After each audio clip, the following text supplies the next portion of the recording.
Assalamualaikum warahmatullahi wabarakatuh. Bersama saya Ibu Yusrika Warnida Hanum, mengajar bidang studi kimia di SMA Islam An-Nizam Medan. Apa kabar semuanya? Semoga sehat dan tetap semangat belajar meskipun dari rumah. Hari ini kita akan belajar kimia yang pastinya sangat mudah untuk kita paham. Assalamualaikum warahmatullahi wabarakatuh. Anak-anak ibu yang soleh dan soleha kelas 12 MIA. Semoga Nanda dalam keadaan sehat dan tetap semangat belajarnya ya, dimanapun Ananda berada. Baik anak ibu, kita lanjut pembelajaran kita masih pada tentang senyawa organik ya.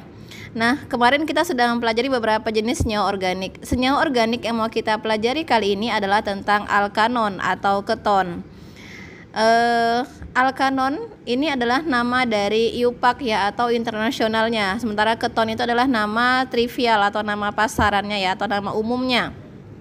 Nah, senyawa keton atau alkanon ini memiliki gugus fungsi CO ya. Nah, jadi kalau CO kita ketahui bahwasannya C itu punya 4 kemampuan untuk berikatan dengan atom yang lain.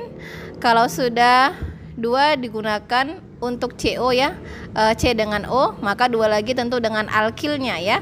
Sehingga rumus struktur dari alkanon atau keton ini adalah RCOR. R adalah alkil gitu ya. CO ini ikatan antara C dengan O ini ikatan rangkap 2 atau double bonding. Kemudian rumus molekul dari keton ini sama dengan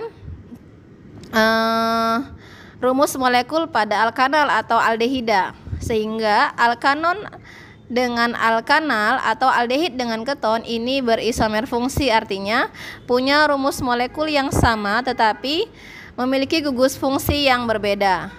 Rumus molekulnya adalah CnH2nO. Kita perhatikan anak ibu bagaimana tata nama atau cara memberikan nama pada senyawa alkanon atau keton ya.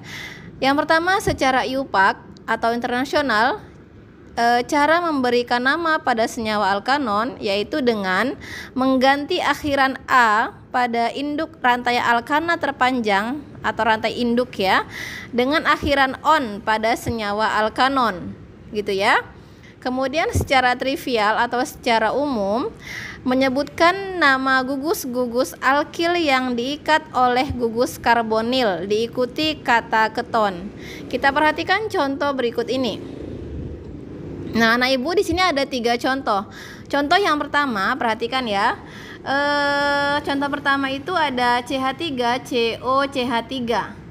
Nah, tadi rumus struktur ya atau gambar struktur dari keton adalah RCOR. R-nya di sini kedua-duanya adalah metil CH3. Nah, sehingga nama dari senyawa ini adalah 2-propanon. 2-propanon atau itu kan secara IUPAC ya, secara trivialnya sebutkan gugus alkil-alkilnya diikuti akhiran keton. Namanya karena ini alkilnya sama, maka penamaannya harusnya kan metil keton. Karena sama-sama metil, maka namanya adalah dimetil keton atau dikenal dengan aseton. Nah, contoh kedua, nah ibu, di sini ada CH3 CH2CO CH3. Contoh kedua ini memiliki gugus alkil yang berbeda. Alkil yang pertama adalah etil, yang kedua adalah metil. Nah, kemudian kita perhatikan bahwasanya gugus keton ini berada pada C nomor 2, sehingga nama senyawa ini adalah 2-butanon. 2-butanon. Atau nama trivialnya adalah kita perhatikan alkilnya ada etil dan metil. Kalau alkilnya berbeda, maka diberikan nama itu sesuai dengan alfabet, tentunya lebih dulu E baru M gitu ya, sehingga nama senyawa ini adalah etil metil keton. Perhatikan contoh yang ketiga. Nah, contoh yang terakhir ini ya, gugus senyawa alkanon atau keton ini memiliki cabang di sini. Kita lihat bentuk dari senyawa ini ya. Kita berikan nomor. Tentunya gugus fungsi harus mendapat nomor yang terkecil, ya kan? Kalau dari sebelah kiri maka nanti CO akan mendapat nomor 3. Dari sebelah kanan mendapat nomor 2. Maka penomoran dimulai dari sebelah kanan. sehingga CO mendapat nomor 2, nomor terkecil ya. 1, 2, 3, 4. Nah, rantai terpanjangnya baik lurus maupun ke bawah sama-sama 4. Maka nanti ini adalah senyawa butanon. Nah, kalau gitu di C nomor 2 ada alkanon. Di C nomor 3 ada cabang metil. Sehingga nama senyawa ini adalah 3-metil 2-butanon. Gitu ya. 3-metil 2-butanon. Jadi gugus fungsi mendapat nomor terkecil dibandingkan cabang alkilnya. Bukan, perhatikan di sini ada kata bukan 2-metil 3-butanon. Salah begitu ya. Jadi tetap gugus fungsi mendapat prioritas angka terkecil dalam penomoran rantai induk ya. Nah, ini perhatikan juga ada beberapa contoh senyawa alkanon yang lain. Ada 2-propanon tadi sudah ya, atau dimetil keton. Kemudian ini ada dietil keton atau 3-pentanon.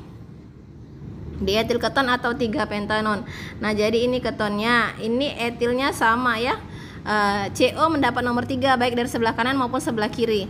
Nah, contoh ketiga, ini CO-nya, maka penomoran dari kiri.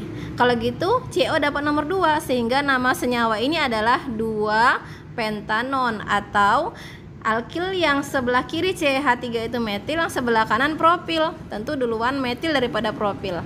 Maka namanya metil propil keton.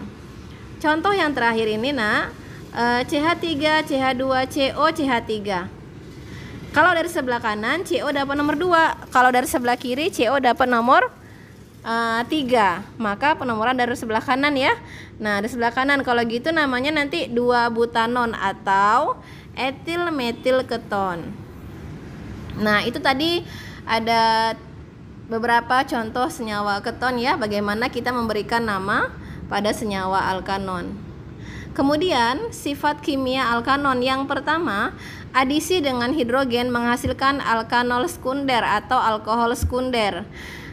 Kita pelajari waktu belajar alkohol bahwasannya oksidasi alkohol sekunder itu menghasilkan alkanon ya atau keton. Tentu kebalikannya kalau terjadi adisi ya atau reduksi senyawa alkanon nanti akan menghasilkan alkohol sekunder. Itu kebalikannya ya. Kemudian yang kedua, adisi dengan HCN atau asam sianida menghasilkan hidroksikarbonitril. Kemudian adisi dengan natrium bisulfit menghasilkan zat yang sukar larut atau keton bisulfit. Itu tadi sifat kimia alkanon. Nah, sekarang kegunaan alkanon.